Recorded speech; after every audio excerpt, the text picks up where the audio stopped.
Magandang umaga! Kumusta po? Narito po ulit ang update natin para sa lagay ng ating panahon.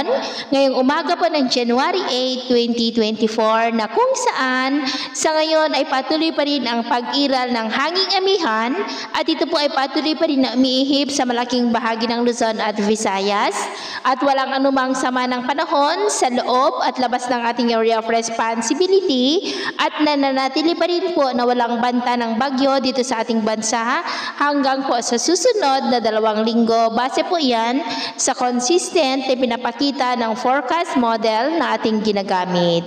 At sa lagay po ng ating panahon, ngayong madaling araw ay maayos ang panahon sa malaking bahagi ng bansa, pero may chance pa rin ng mga isolated rain sa silangang bahagi, lalo na po sa silangan ng Cagayan, Quezon, Oriental Mindoro, Palawan, Bicol Region, Eastern Samar, Leyte, Dinagat Island at silangang bahagi ng Surigao del Sur. At mamaya po ay sisikat ang araw sa malaking bahagi ng ating bansa, pero posible pa rin ang maulap na kalangitan with isolated rains, lalo na sa silangan ng Cagayan, Quezon, Bicol Region, Oriental Mindoro, Palawan, Eastern Samar, Aklan, Capiz, Dinagat Island at silangan po ng Surigao del Sur.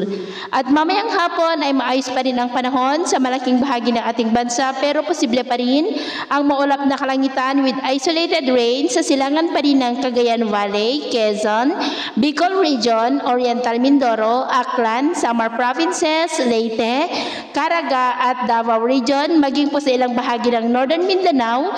Kaya mag-ingat po tayo dahil posible pa rin ang banta po ng mga pagbaha at pagguho ng lupa.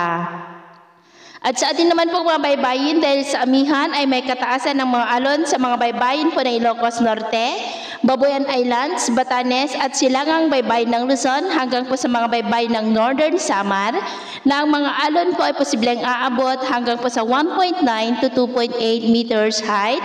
Kaya iwasan po muna natin ang papalaot dyan sa mga may kulay pula para mas makaiwas sa mga sakunang pangkaragatan. So, yun po ng latest update natin sa araw na ito.